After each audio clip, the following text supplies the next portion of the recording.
For over 200 years, there have been reports of giant, man-like creatures roaming the vast mountain regions of the Pacific Northwest and Canada.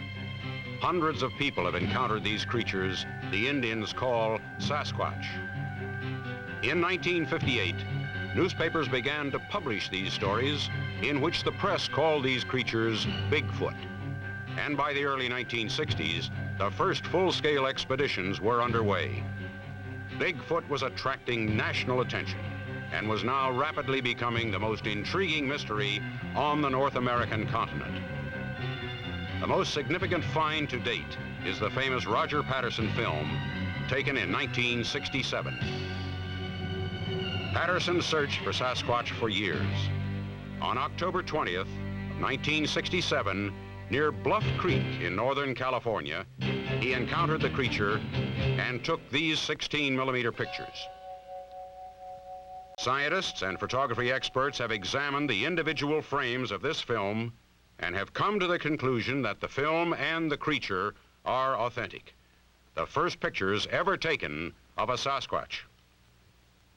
This film gained international attention, and with it came the most comprehensive research effort ever undertaken.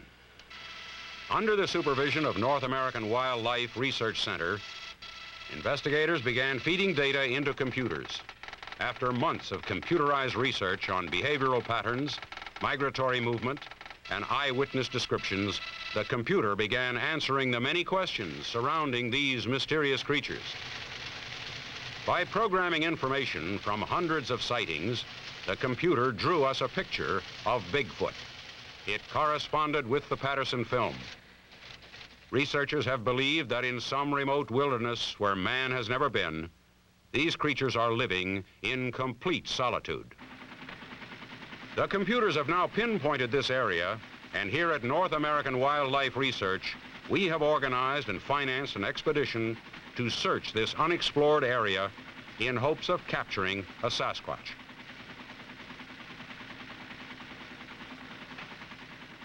The final destination of this expedition is north of the river the Indians call the Pecatow, in a primitive part of northern British Columbia. We are taking the latest and most sophisticated equipment: tranquilizer guns, electronic gear, and sniper scopes. If we capture a Sasquatch, we will implant a small transmitter and release the creature so that it can be traced by radio and studied scientifically. Deep in the heart of the vast wilderness of the Pacific Northwest and Canada, a legend extends back into the spoken history of the earliest Indian tribes. This legend is about the mysterious giant creatures that inhabit these forests. The description of these creatures by those who have seen them gives one the uneasy feeling that somewhere, roaming free and wild in these deep, dark valleys, is a living, breathing reminder of mankind's prehistoric past. This is the legend of the Sasquatch.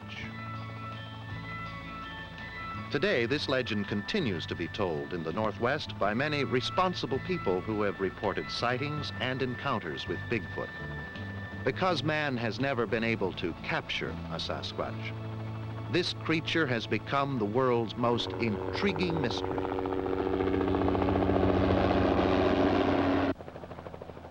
To these men, and to me, the Sasquatch is serious business.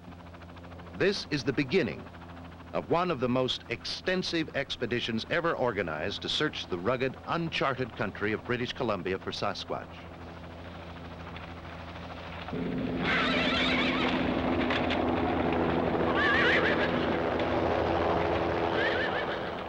It is the hope of all of us on this expedition to prove once and for all that the Sasquatch legend is true.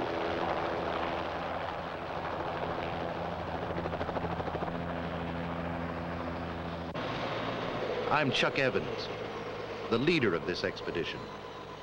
I'm the chief investigator for the North American Wildlife Research Center.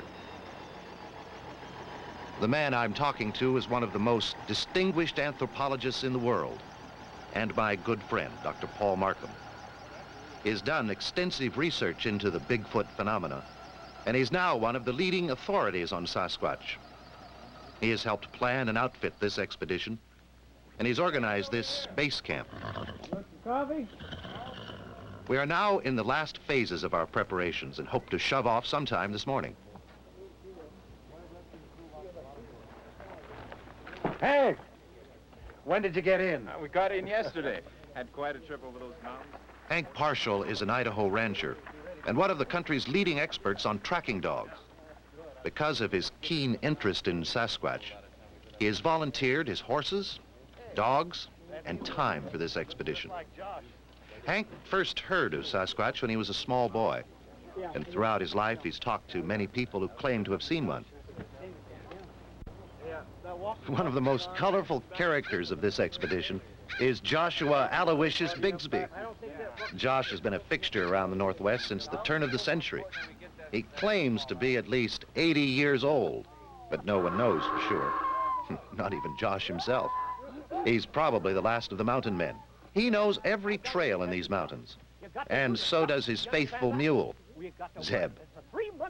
Josh is important to this expedition because he is the only one who knows the way to the Pecatow River.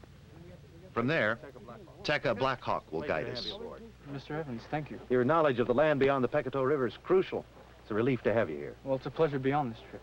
Have you had a chance to work the dogs? Tekka is a graduate from the University of British Columbia and comes from one of the largest Indian tribes in northern Canada.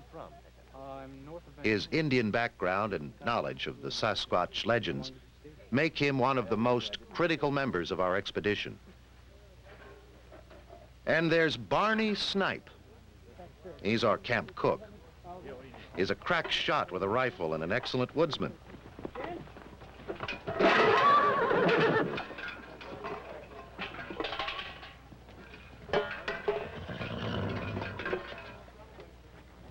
He's a little clumsy, but his coffee isn't bad.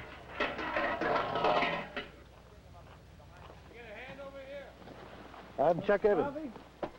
Bob Vernon, National News Service. Has Dr. Markham gotten you squared away? Yes, and that horse Hank Parshall introduced me to kicked me in the knee 2 seconds after I met him. I'm glad it wasn't more serious.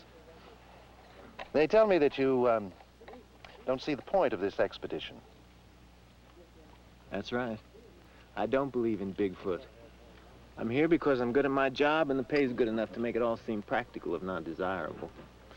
I'd much rather be back on the streets in New York City where the enemy is visible and real instead of chasing some mythological boogeyman in the woods. Can we see you over at Central, Chuck? Be right there, Paul. Bob Vernon is a reporter for a major news service assigned to do a story on our expedition. Although he's a thorough skeptic, he is an honest writer. But his negative attitude disturbs me.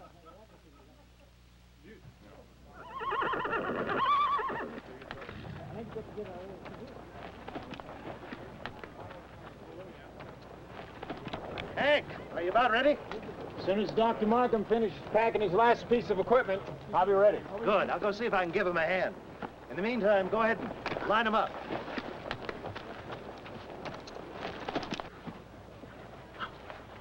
Paul, can I give you a hand? No, thanks, Chuck. I've just about got it. Now, Hank is ready when you are. Okay, I'll be ready in a moment. Vernon, you about ready? Yeah, I'm ready. This wilderness we're going to can't possibly be as primitive as all these elaborate preparations make it seem. Well, just hang in there. You may be in for a few surprises.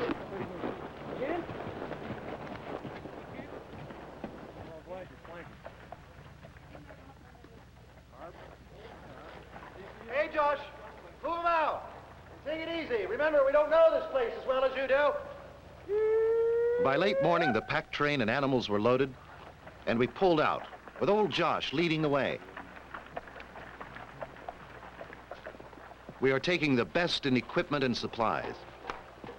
And I feel especially pleased that Hank is bringing his finest tracking dogs.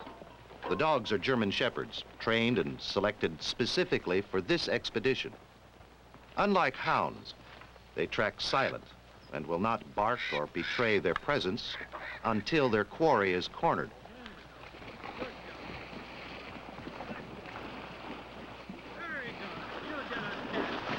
We were happy to be on our way, but as the chopper buzzed us a last goodbye, we realized that we were leaving our families and civilization behind. It will be weeks before we are resupplied by parachute.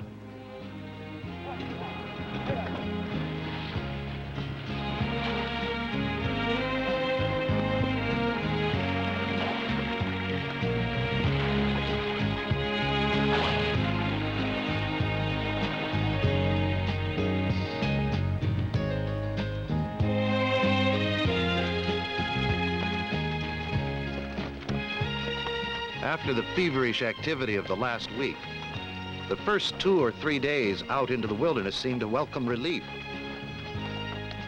The temperature was a mild 70 degrees in the soft air of early June. The skies were a deep Prussian blue. Everyone had the feeling of oneness with nature that comes to all who lose themselves in the Pacific Northwest.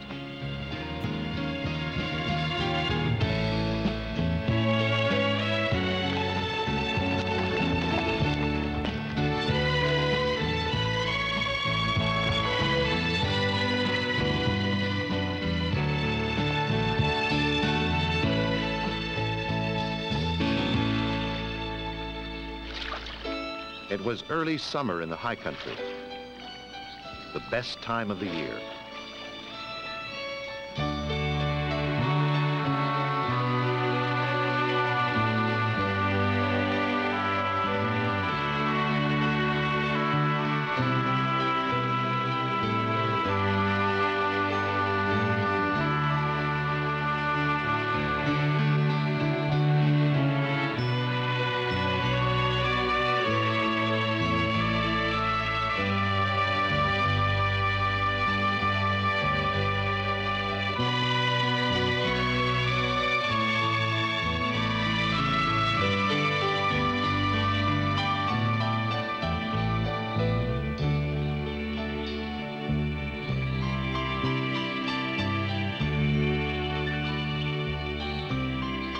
A wolf nurses her pups until a nosy badger comes too close for comfort.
Our expedition was scheduled to last until late fall, until we found the habitat of the elusive Sasquatch. We would search for months in this wilderness of British Columbia, checking the valleys, the mountains, and high country, crisscrossing the hundreds of square miles of trackless forest, seeking a trace of these legendary creatures of North America.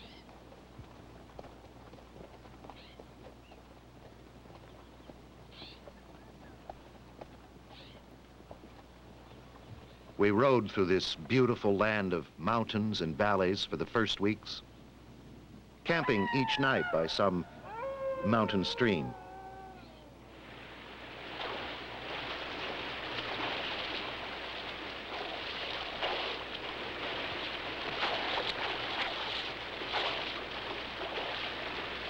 We were to pass many beautiful lakes and mountains and cross hundreds of streams.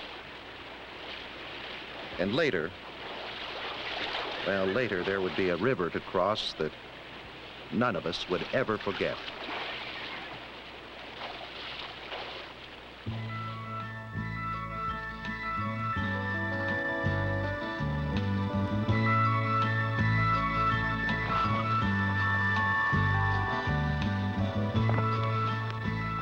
By unspoken consent, the journey was quiet as we traveled through the forest.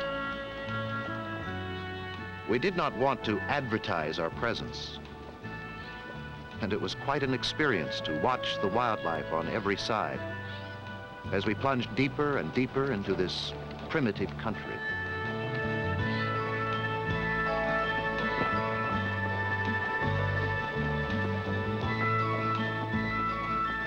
We had been climbing steadily since our departure, And everyone now enjoyed the magnificent scenery that lay in front of us. Well, Vernon, have you ever seen anything so beautiful? No. Never. I've hiked a lot of trails and climbed some spectacular peaks, but I've never seen anything like this. Hold it a minute, fellas. Look at here. What is it? Bring your binoculars. Hey, it's Smokey the Bear. Oh, it's a grizzly. It's the most ornery animal there is. We have to put out somebody up ahead, because it might double back on us. I thought cougars were more dangerous than bears. Oh, a grizzly is the most dangerous and unpredictable animal there is. A cougar will never attack a man unless he's so darn old he can't catch anything else. That bear doesn't look all that dangerous to me. Don't count on the way he looks from way up here. You know, a couple of old miner friends of mine were killed right now here by a grizzly. Well, Bob, are you getting pictures that you like? Yes, got some Okay, beautiful you shots of the guys. valley this morning. Cheese and salami on the last of the store-bought bread. Oh, I don't know. That fricasseed mountain rat we had last night wasn't bad. Whoa, get mountain rat. Well, I've had worse. I remember back in '05 when we was caught in the back country, not to eat except gopher. You ever had gopher, fellers? Well, it ain't the best in the world. Then again, it ain't the worst either. And Josh ought to know. Josh, how far do you figure it is to the Pecatoe? Well, at the rate we're going, I figure it'd take about 3 weeks, maybe 4, unless we run across one of them critters. How many sightings have there been in the area to the east of us, Paul? I've got 4 in 1966, 9 in 1972. To the north of us, there have been more than 20. How can you be sure there are Sasquatch in the area where we're going? Our computer readout shows there have been numerous sightings in the area north of the Pecatoe. That particular area of BC has been taboo for my tribe and others for as long as Indian history goes back. The early white explorers couldn't get anyone to guide them in. Take a look at this map.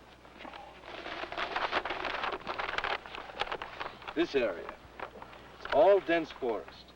Running east and west is the Pecatoe River. All around the perimeter, we show various sightings of Sasquatch. How large would you estimate that population to be? Well, there's really no way to tell. We don't have enough information on how the Sasquatch lives. Josh, show us where we're headed. You see that third range of mountains over there? Yeah. Well, just behind that is the Pecatoe. And just beyond that is the land the Indians call Haya country, or Forbidden Land. You can't see those mountains from here, but they're there. And so's the critter.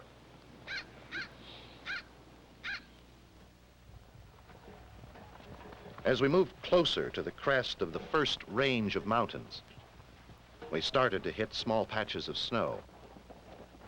I worried that our progress might be slowed by glaciers or large snowfields that we couldn't cross with horses. Josh assured me that we would skirt the dangerous areas.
They're just short and spooky for some reason. Oh, get out.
Get back! He's gonna jump!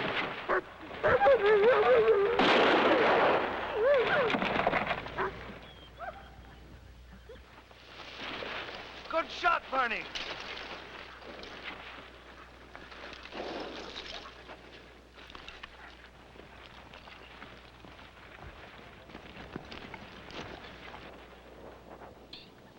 I promise, Barney, I'll never badmouth your cooking again. Hey, Barney, where'd you ever learn how to shoot like that? That's an inheritance from my old grandpap. He's a darn good shot, Barney. It's too bad we had to kill him. He was a fine-looking animal. But with the taste of pack horse in his mouth, he'd have followed us. And he'd have got one of them eventually. What's the damage, Hank? Well, the horse is all right. Cat didn't cut him too bad. It's a good thing. We needed that pack horse.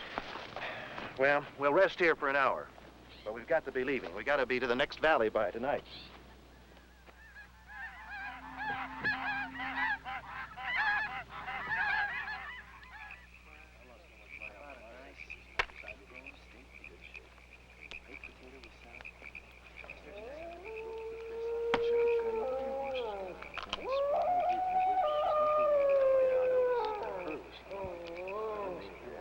Hey, Josh.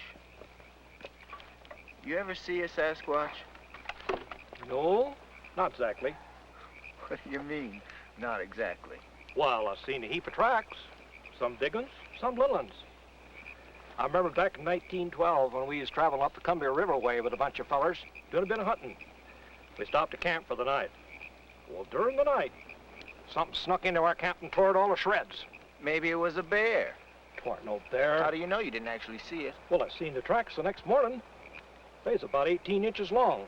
No bar has feet that big. But how many people have you talked to who have actually seen a Bigfoot? Couple dozen, maybe. Do you believe in that Mount St. Helens story? I sure do. I knowed old Fred Beck who told me about it. The way old Beck told it to me, he and 3 other fellers was working a mine back in 1924 called the Vanderwyk Mine. They'd been prospecting and panning a little gold up in the Lewis River country. This is near Mount St. Helens for going on 6 years. They was doing pretty well, too. They'd seen a lot of tracks around during the years, and they always just figured them to be tracks of a big Injun that's still roaming the hills. On this particular day, one of them come back from town with a new assay. It was a dandy. They discovered a pretty good strike of gold, all things considered. They're all kind of excited. They decide to knock off for the day and celebrate their good fortune. They headed back for the cabin as usual, along an old, well-used trail.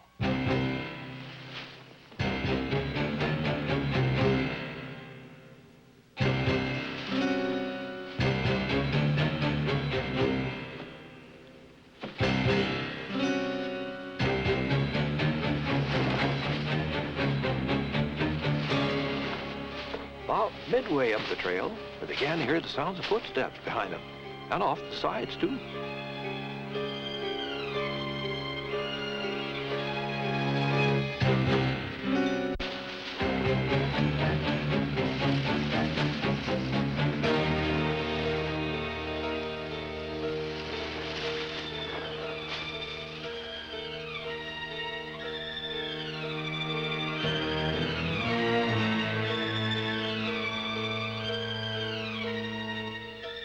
Never did see what was in the trees, but something was sure following them.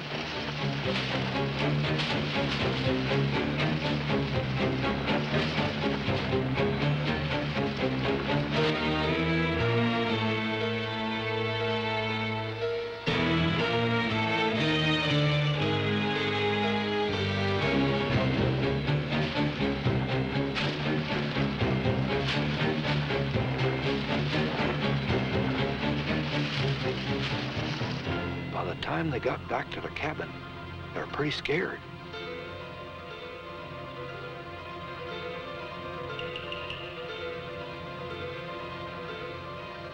Charlie was more scared than the others. And the sounds of those footsteps, it seemed to him like there was more than one of them things out there, whatever it was.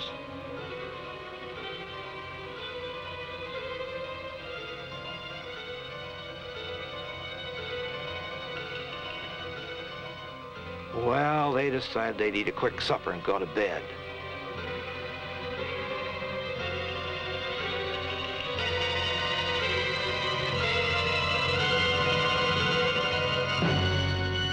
They had heard nothing more from the trees, and they figured that whatever there was out there had gone away.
Attack went on for most of the night. Sometimes it was still, and other times it increased.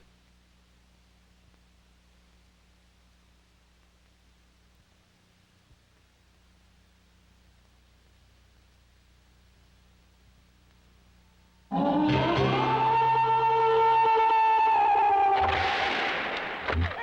rocks kept crashing down, the cabin kept shaking, and they kept shooting, but they never knew if they hit one of them. Well, just before dawn, the attack stopped. All around the cabin were large footprints of the critters. They was over 18 inches long.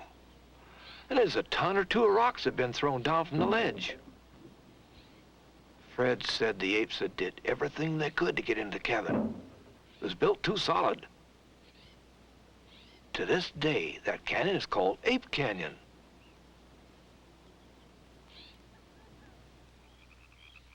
Fred always did say there was apes, but the way he described them is a lot bigger than apes. That's some story, Josh. I've heard that same story from a whole lot of people up my way. It's always the same. I'm inclined to believe that's the gospel truth. We're going to have a guard tonight. You think we need one? Hey, don't worry, Bob. I'll set the dogs on both sides of the camp. If anything moves, they'll let us know. Just thought I'd ask.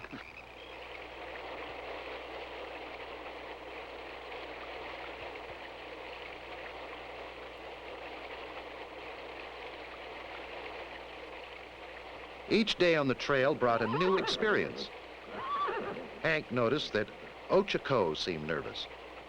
A little later, he found out why.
When we crested the second mountain range, I realized why Josh had been reluctant to bring outsiders into this spectacular country.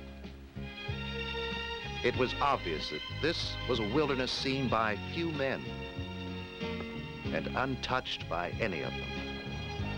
It gave us the feeling that we were visitors in a special land that belonged only to the animals. And I hoped it would be theirs forever. In the past weeks, we had crossed many ridges and valleys and spent much of our time on small detours along creek beds where the soft earth would reveal tracks. But we hadn't found a single track of the evasive Sasquatch. Now we were over 200 miles into the interior. Looking back over the country we came through, it seemed impossible that we had made such good time.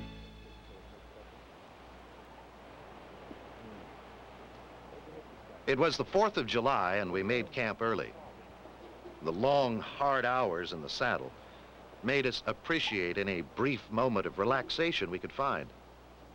But we didn't expect the celebration that was beginning to shape up on a nearby glacier.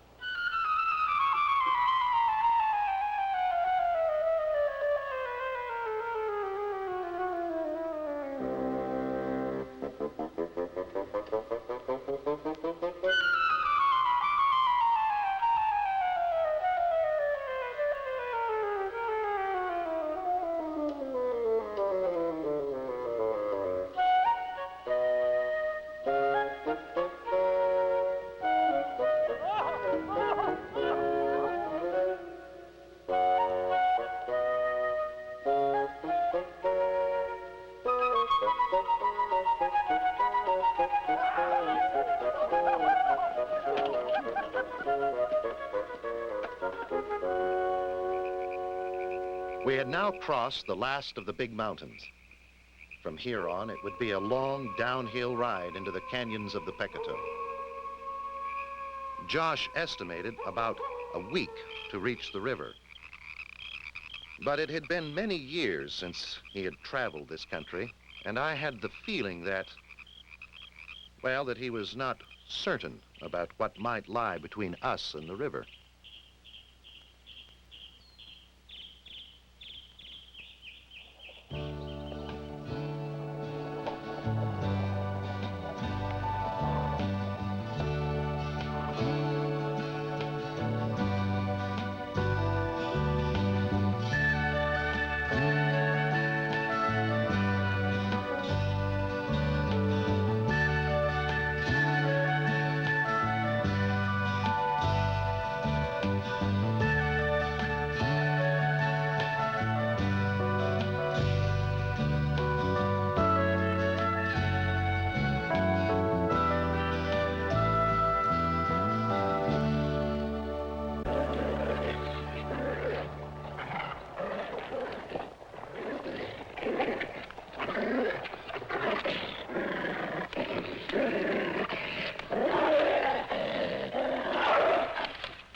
Watching the grizzly fight reminded us how wild this country really was.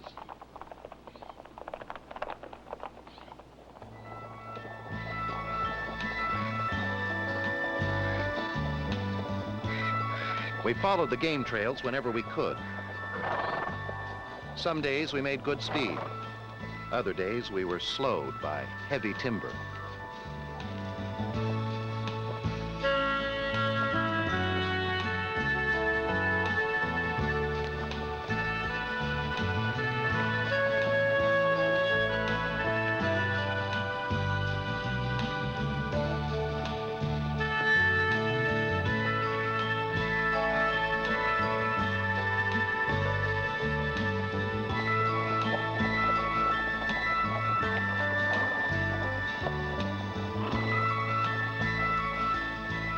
Finally, by the middle of July, we reached the Pecatow. And across from the raging stream was Sasquatch country. There she is! I got more than 4 white men ever seen her before. Pretty, ain't it? Ever seen her before, Tigger? Before I was a young man. It was a lot further downstream. This is Haya country. Many evil spirits dwell here. Can you guide us through that wilderness? I know the way. All my life I've known the way. It's been told around the campfires of my people for more generations than I remember. All know the way, but none go. Once we cross this river, we move with caution. We'd better make camp back up in that meadow. Hank, will you look for a better crossing downstream? Tika, take a look about.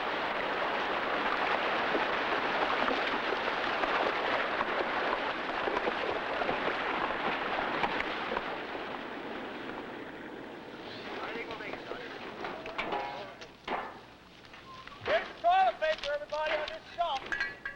Sounds good. Same stuff for me.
Hey, you lousy steel drummer! Go! Go get up, Barney! What? Don't get lost!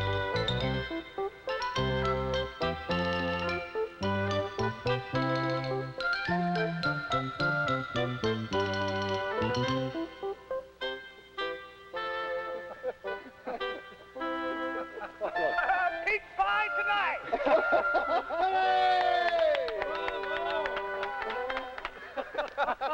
Lo, the mighty hunter returneth.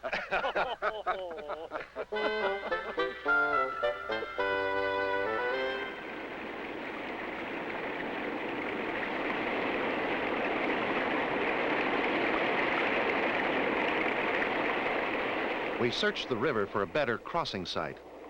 The best place was just above camp.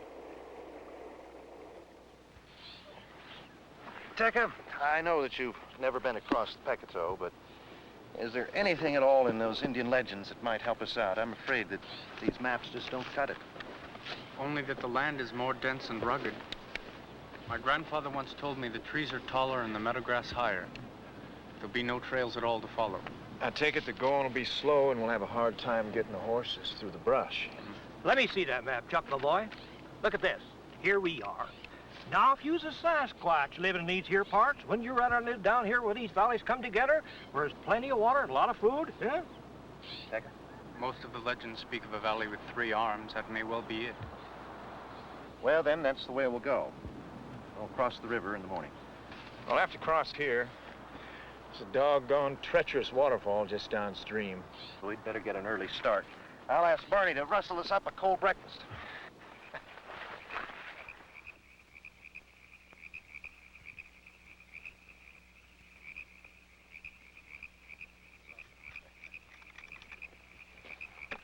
I had Tacky chain up the dogs tonight. They're a little restless. I think they got wind or something. You didn't see the herd of deer that come through this morning, did you? Well, I was awake at dawn. About 8 or 10 deer comes through, about 20 feet away. Come on, Josh. The dogs would have picked up the smell on them deer. Nope. Them deer was too smart. They come downwind of the dogs and made nary a sound passing by. You fellers remind me of the story Hank was telling me about old Bauman back in 1850. It was told by none other than Teddy Roosevelt, and he even wrote it down in his book. I'm not sure I can tell it like Josh could. Yeah, but he's right. It was told by Teddy Roosevelt. Teddy spent a lot of time in that wilderness and was a hard man to fool with a tall tale. He said the story was told to him by an old weather-beaten hunter by the name of Bauman, I think it was. Well, Bauman had to believe that story because Teddy noted that every time he told it, he couldn't keep from shuddering. The whole thing happened back in 1850 when Bauman was a young man. Him and his partner was trapping up in the mountains in Idaho. And not having much luck trapping, Bauman and Jessup, not being superstitious men, decided to go up to a particular small stream that was said to have a lot of beaver. But to get to that stream, they had to travel by way of a pass that, well, it had an evil reputation ever since a year before when a hunter had wandered into it and was killed by some wild beast.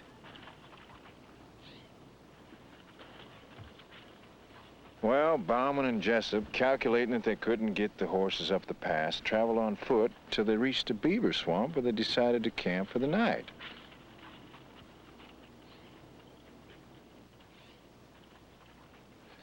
Well, there's still a few hours of daylight, so they built a small lean-to and went on up the creek with the traps.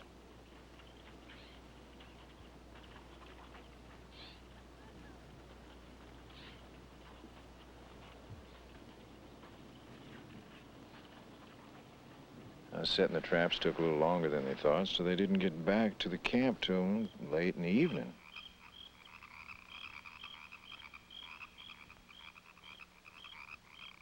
When they came into the camp, the whole place was just torn up. The lean-to was smashed. Blankets and supplies were just thrown all over the place. And all around the camp, there was footprints just as plain as if they'd been made in snow. And they examined the tracks real close and concluded that whatever it was certainly walked on 2 legs. It was getting too dark to tell much. The 2 men went on to bed with the intentions of studying the tracks in the morning. About midnight, Bauman was awakened by some kind of noise.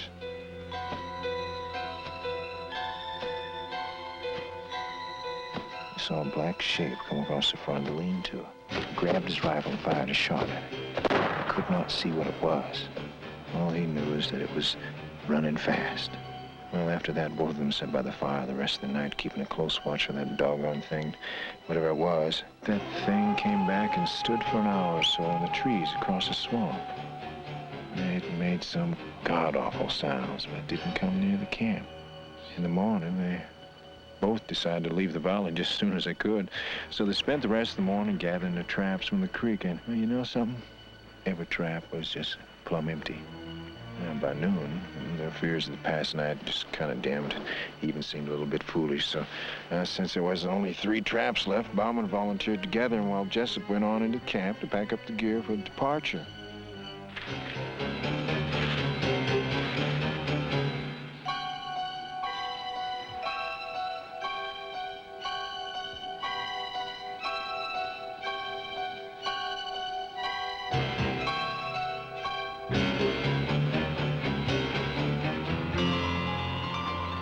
When Bauman returned to the camp, everything was quiet.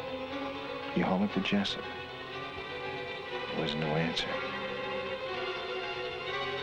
Then, Bauman caught sight of his friend.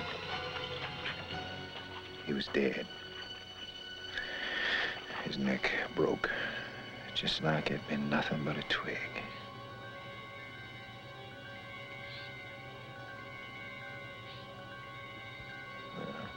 Jessup was dead. There wasn't nothing Bauman could do but bury him. There wasn't time to do that before dark, so he just grabbed his pack and headed down the horses where they was hobbled, and he lit out of there just about as fast as a couple of scared horses could handle. Bauman said as far as he knew, them traps was still up there on the old Salmon River, along with Jessup's bones. Hank, you think that story is true? I guarantee doggone to you, a man like Teddy Roosevelt wouldn't have said nothing that didn't believe him. There are lots of stories on record like that. Well, I hate to break this up, but I'm going to have to radio home base for some supplies. Great. I got a list for you. And don't let them forget the Tabasco sauce. Anyone have anything else they need before I call? No. Come out of there, you varmint. That's Ticker's outfit. Come on. Out of there. You guys don't know your own place. Who do you think you are? Come on. Come on. Get out of there. You varmint, you. We suggest you approach from the east out of the sun. The wind is at 5 knots. Roger.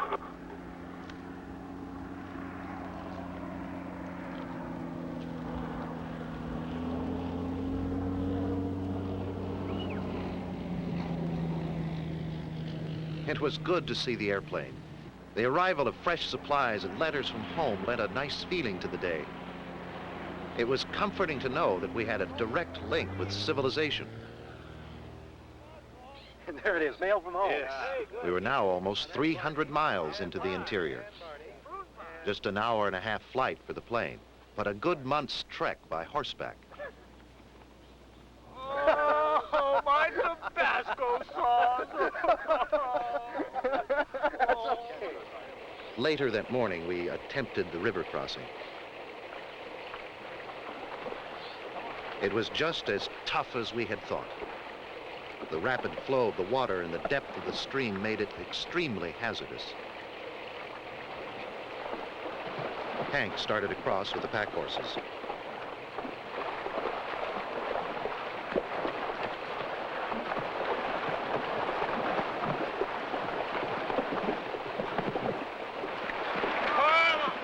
Everything was going well until we hit midstream, and then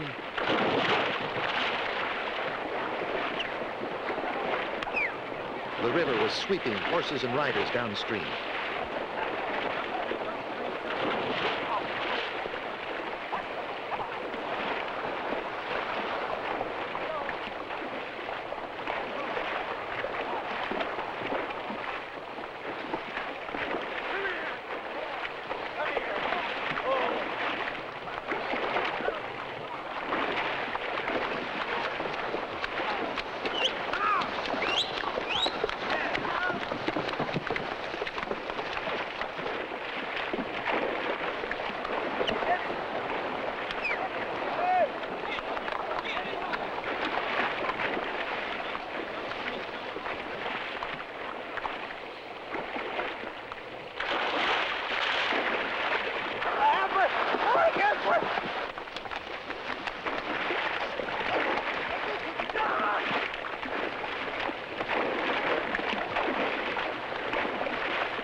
Tekka managed to throw Barney a rope, and we pulled him out of the river.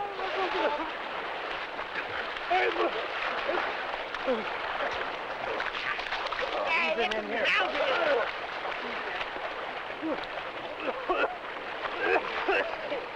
Let's get him up here. Let him lay.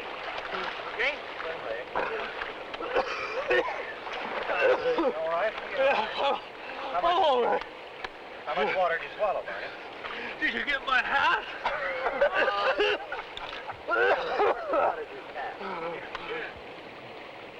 By late morning, we had all crossed the Pecatow, dried out, and were back on the trail. This country north of the river, it seemed different. Even Tekka remarked at the change. We noticed that the mornings were cooler and the sunsets came earlier. The season was changing.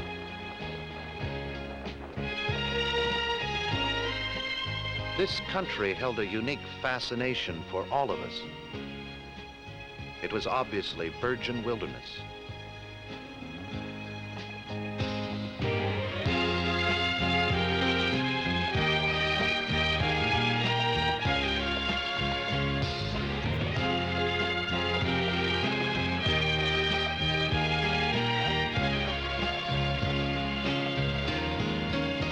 We knew that we might catch sight of a Sasquatch at any time.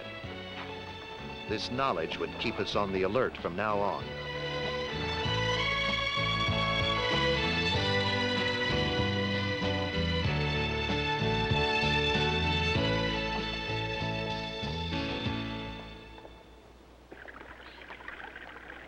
There was an abundance of game everywhere, more than I had ever seen before. And none of the animals seemed afraid of us.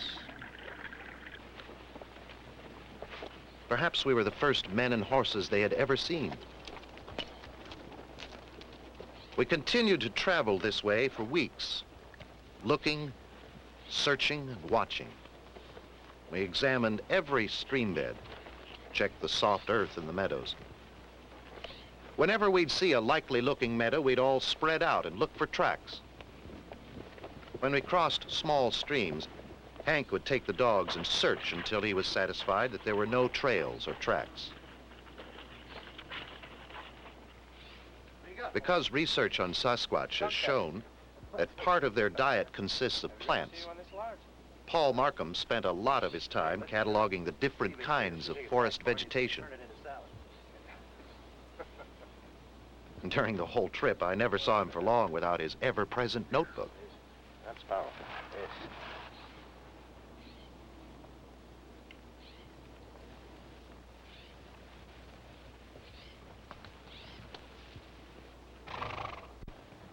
The going was slow and tough, through heavy timber, many times with no trail at all. We began to wonder what had happened to the valleys we had spotted on the maps weeks earlier at the Pecatow River. Some days we were hindered by brush so thick that Tekka had to cut a trail before the horses could move through.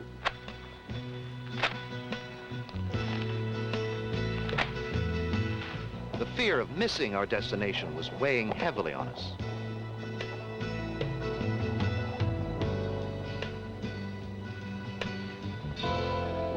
Even some of the meadows were treacherous. My horse, Lava, became mired in a meadow bog. For 3 hours, we worked in the mud while the mosquitoes worked on us. Lava had given up, so I did the last thing I could think of to save his life. The whipping worked, and Lava made a final lunge and freed himself from the mud.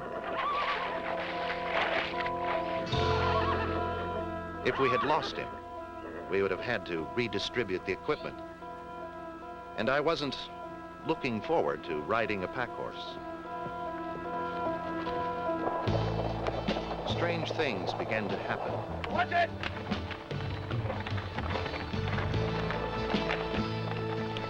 It was as if someone or something was trying to stop our progress. We began to worry. Were these attacks or simply a quirk of nature? There was no way to explain it.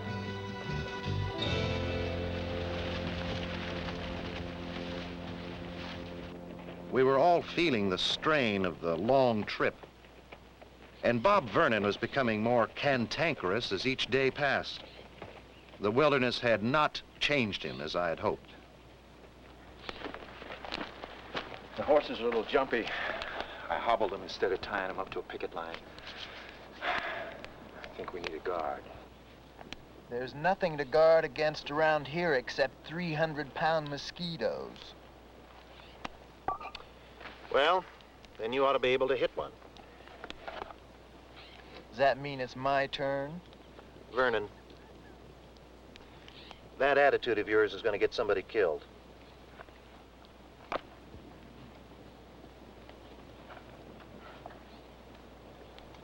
Aye, aye, Captain.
Here he is! Paul! Easy. Roll him over here. God, he's hurt. All right? He's bleeding. Barney, get the first aid kit. Right. Hank, Tekka, make sure that grizzly's out of here. Bob, I'm going to move your arm. And tell me if it hurts, all right? Okay. Easy to set you up, Bob. Careful. Easy now. Let's get it off this side. What's this arm here? Easy. Easy with that. Josh, you got the gauze? Yeah, right here. Well, that ain't too bad. That old grizzly bar didn't hurt you too much. You'll have to take it easy for a spell now. Whoop, careful. It's going to be a little sore. I think you'll live. Good. The experience with the grizzly was pretty scary to all of us. And as Josh had warned us weeks earlier, the grizzly is the most dangerous of all big game. Vernon didn't talk much about it. His carelessness had just about cost him his life. And now he would have respect for the wilderness. On the morning of the 10th of September, we broke camp and rode as usual.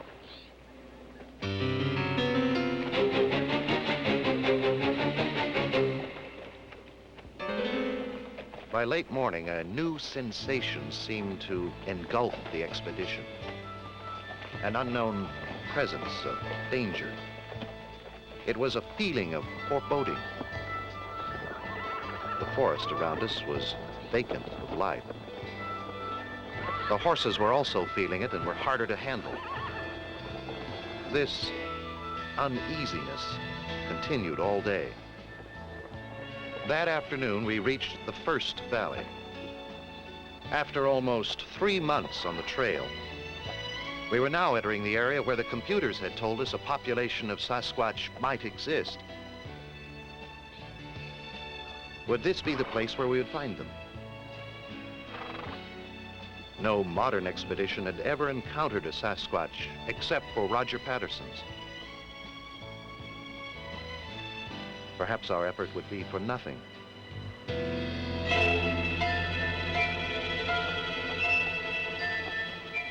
We decided to camp at the edge of the meadow, near the head of the valley.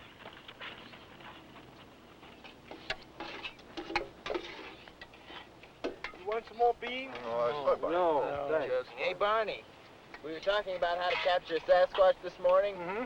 Well, I thought of a new way. Throw your biscuits at him. Yeah. Well, you just wait. That old Sasquatch, he's gonna come wandering into this camp, asking for some of my good cooking. Yeah. And you ain't even gonna have your tranquilizer guns ready. Oh! Barney, watch what you're doing. Nothing but an old owl up in the tree. Yeah, well, that could have been a Sasquatch. It's time you guys got to your lookout stations. Your poor old cook needs protection if he's gonna be cooking these good meals and washing dishes and doing all the necessities around this camp. Barney's right. We'd better get ready. What if there are 2 or 3 or more? So much the better, Barney. That'll up our chances with the tranquilizer gun. Yeah, and our chances of getting killed. Oh, come on, Barney. Don't be such a coward. Being as big as he is, Sasquatch could break the back of a man with one blow. We've got to consider him smarter and more dangerous than a grizzly bear. And I don't need to tell you about grizzlies. So don't take any chances. If he comes, he'll come from the thickest part of the forest. Sightings show he has a tendency to stay under cover. That'd be over by post 4 where Hank is. That's right. You think he'll come alone? Perhaps. All right. You'd better move out.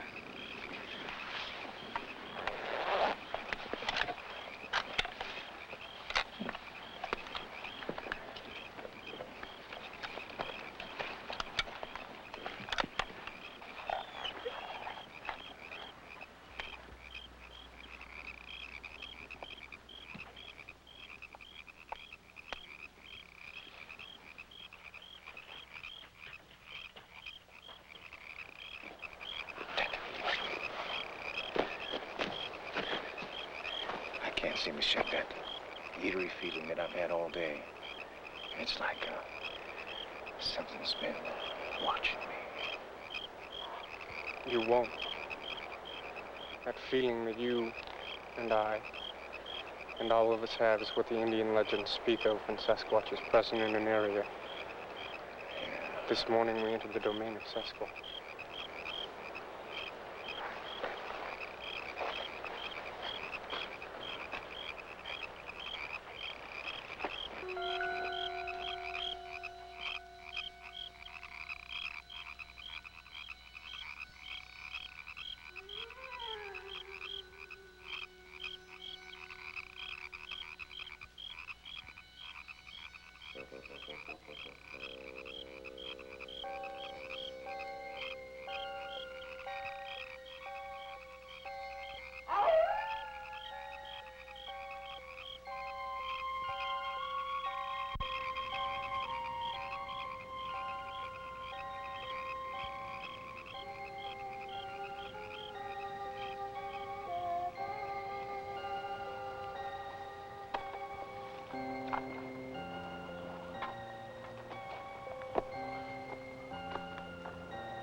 Yeah.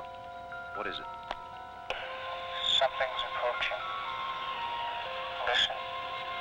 Can you hear anything? No. It's dead quiet. That's what I mean. Something is approaching, or it's already here.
take it. Check in.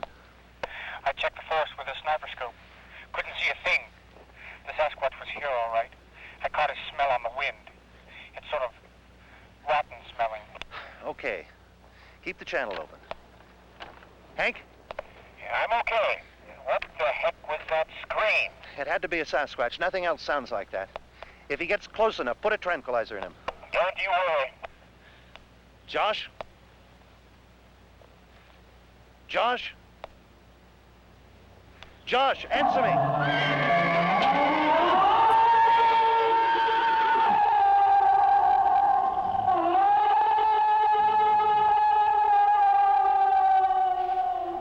Nothing. He must be back in the trees. Where's Josh?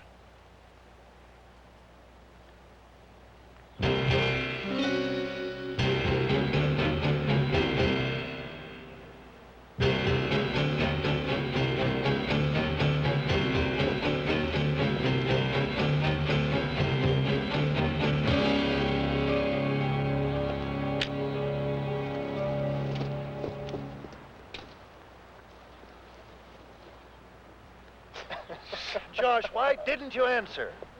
Couldn't. Didn't have this gizmo turned on. No, I thought I'd smelt the critter. I thought I'd sneak up on him. Couldn't get near him, though. That Sasquatch could have walked right through this camp with all you fellers asleep. You didn't see it? Nah, it was in the trees. He's gone now, though. Gone. Just listen. The forest sounds are coming back. Well, the next time you go traipsing off, let someone know. We thought it might have got you. Nah, not a chance. Well, I think he'll hit the sack. He won't be back tonight.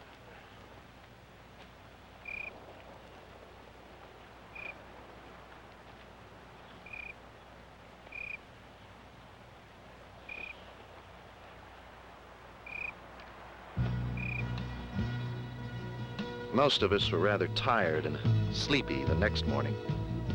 Although Josh had slept like a baby. The rest of us sure hadn't. It had been a disturbing experience. At the first light of day, we began to cover the meadow to check for tracks. Those screams had been so close, we knew we should find some evidence of what had made them.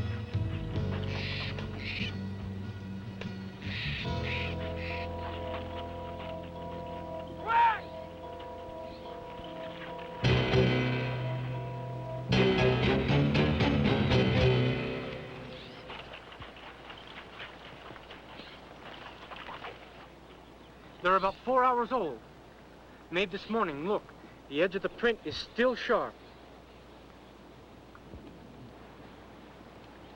After all this time. Here's the other impression. They're about 6 feet apart.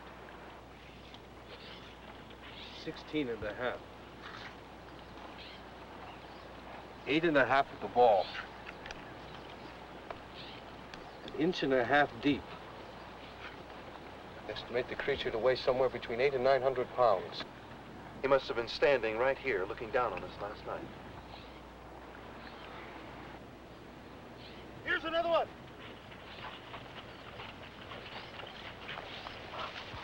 Let's get a cast made of this one. Barney, the resin kit. You bet. I'll see if I can pick up a trail with the dogs.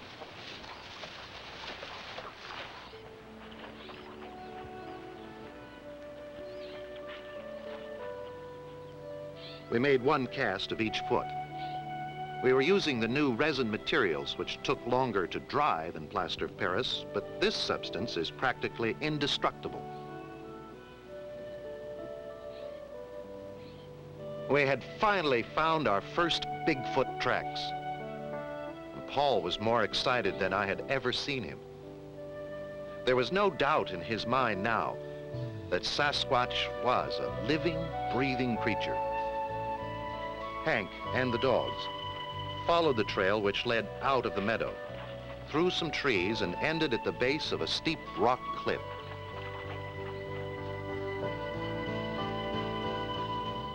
It looked as if the Sasquatch had climbed right up over the top. It would be impossible for us to follow. Only experienced mountain climbers could get to the top and of course the creature had crossed over by now. Vernon? Tekka pointed out that the cliff curved in the same direction we were headed. No way we can get the expedition. If the Sasquatch continued in a straight line, we might pick up his trail on the other side. We decided that Hank and Tekka would walk around with the dogs. We would break camp and meet them with the horses.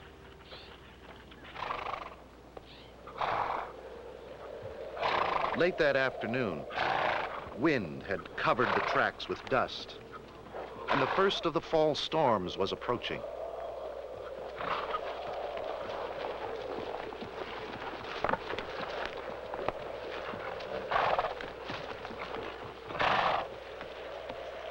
For 2 days, we traveled in heavy rain and could only hope the rain would not turn to snow.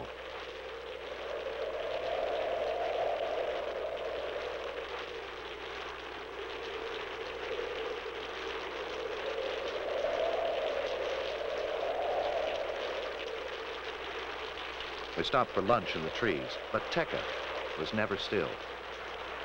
He roamed the edge of the meadow, looking and searching. Shark! More tracks!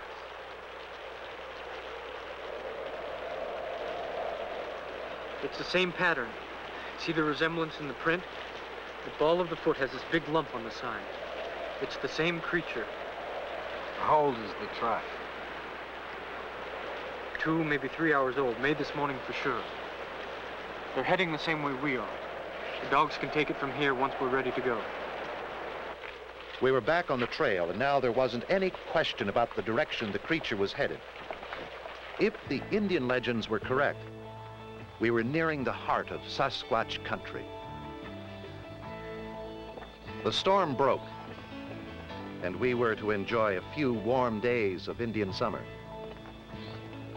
We continued our journey with the ever-present feeling of uneasiness. Oh. In the next valley What's that? was the most awesome sight I had ever seen. Recognize that sign, Paul? Yes. That's the way the Sasquatch marks the outer perimeter of his domain. It's incredible. Incredible. It is as the ancient ones have said. The Sasquatch are in the place of the 3 valleys. From here we go with danger. Broken trees at that height indicated a creature that could stand over 10 feet tall and weigh better than 1,000 pounds. It was a frightening realization. The tremendous strength it would have taken to break those trees off so cleanly. And I think we all began to understand the danger we were in. There were no sounds of the forest. It was obvious to all of us that we were now in the heart of the Sasquatch domain. There were tracks everywhere in the soft earth of the meadow, of different sizes and moving in different directions. We reached the 3rd valley. Here you could feel the presence of Sasquatch. We could catch a faint odor on the wind. The valley opened into a large meadow surrounded by dense forests, and a lake protected the north entrance.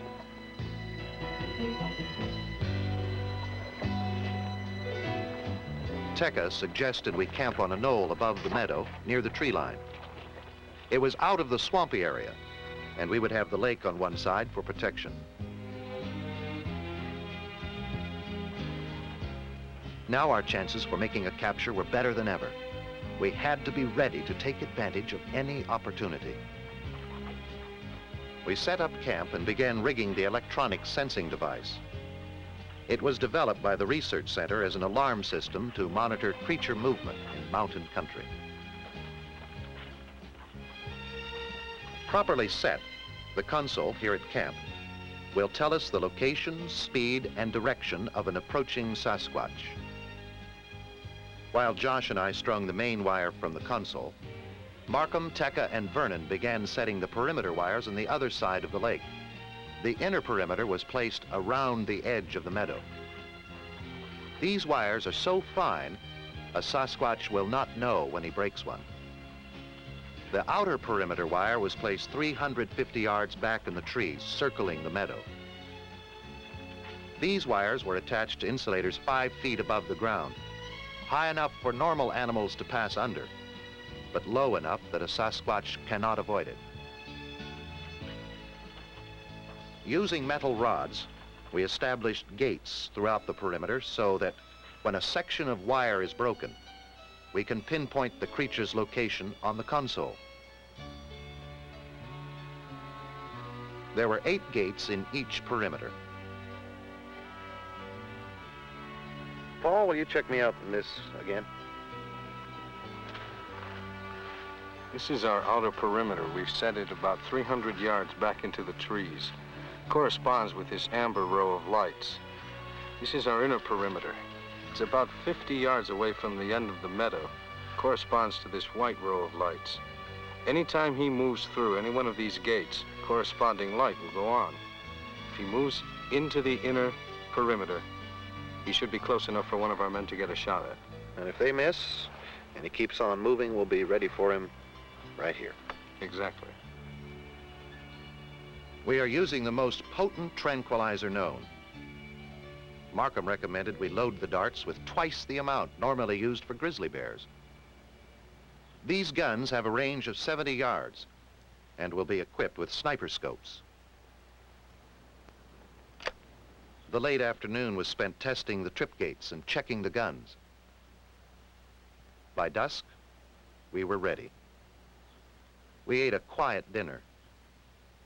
The thought of what could happen this night was on everyone's mind. We knew the Sasquatch might come, and with it our opportunity to capture the greatest anthropological find of all time.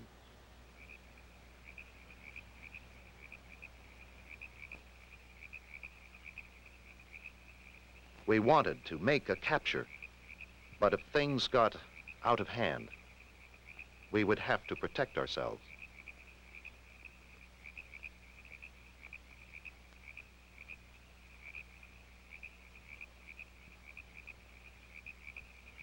Hank, Tekka, and Vernon volunteered to take positions in the inner perimeter.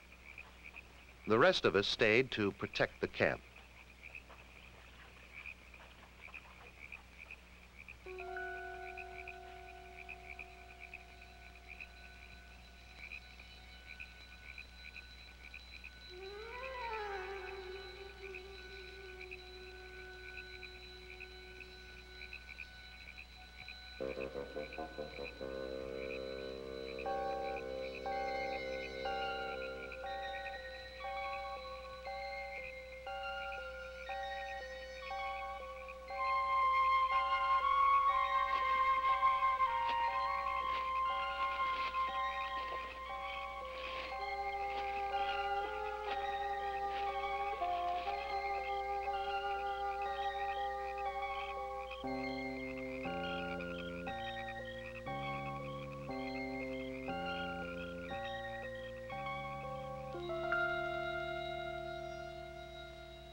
There it is, gate 4 to the west. Listen, everyone. He's just broken gate 4. Hank, that's in your sector. He should be just beyond the edge of the tree line. Gotcha.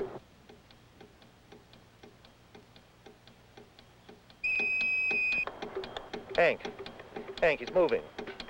He's just broken gate 3 in sector 2. He should be just beyond you, just to the left of you, in the trees.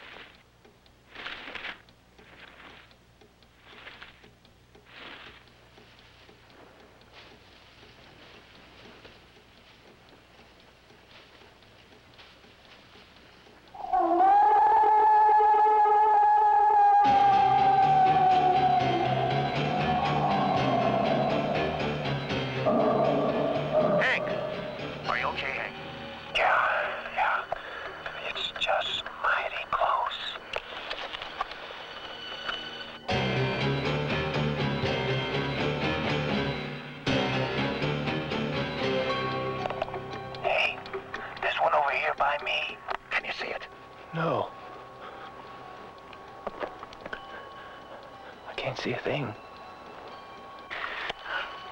Chuck, he's still circling the meadow.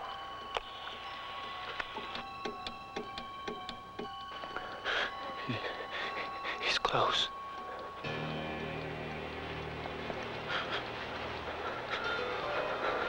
I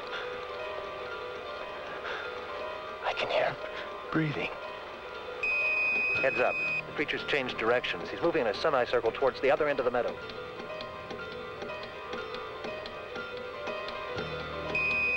Second, there's another creature on your side. He's just broken gate 8. I can hear him moving. Just inside the line of trees. I can't see him. But I can hear him. The sound is coming from near gate 7.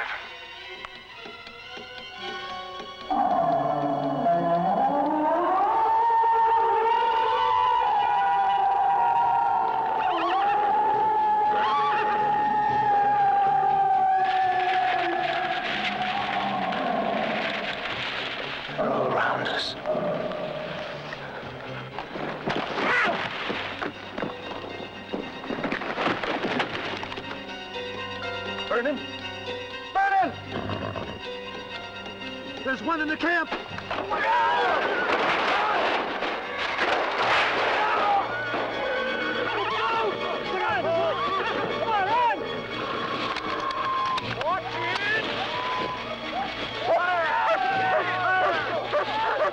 Hey, take it! Get in here, fast!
Josh!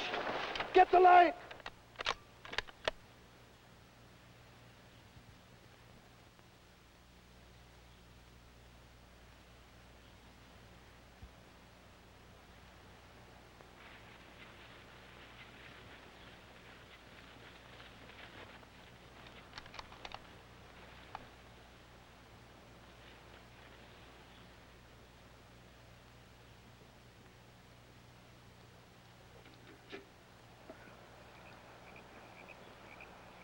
It is done. We can go home. And it was over. The Sasquatch didn't return.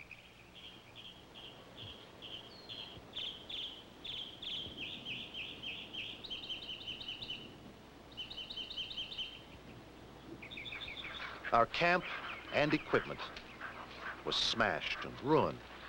We had several injuries. Barney had a vicious cut on his head, and Markham's knee was shattered. And poor Bob Vernon was in shock.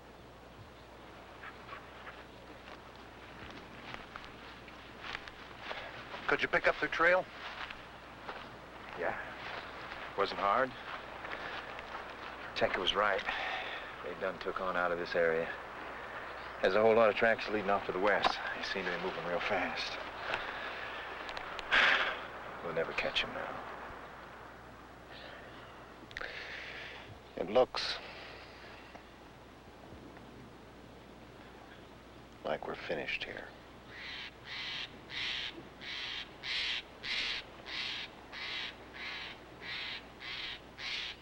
Chuck, coffee?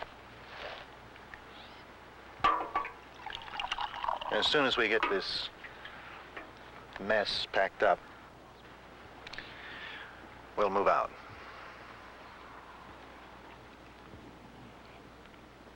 Barney?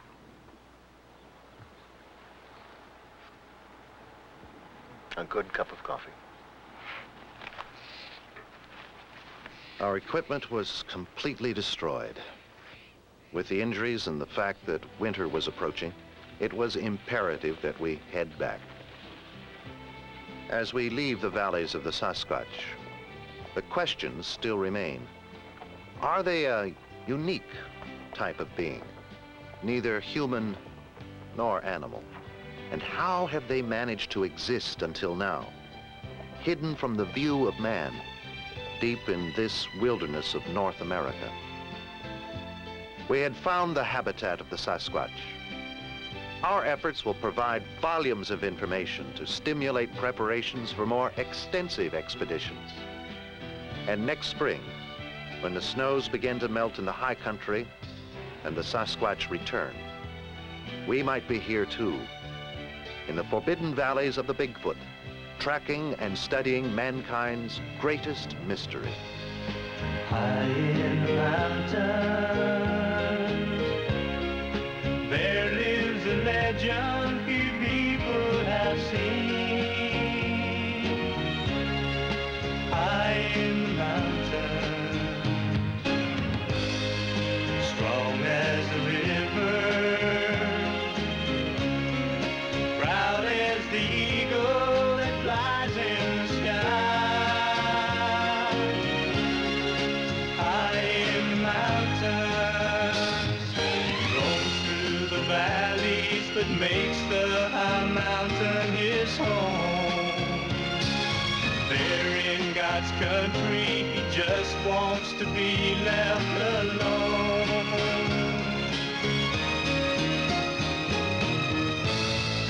Wild as the wind, he travels in places where men dare not go.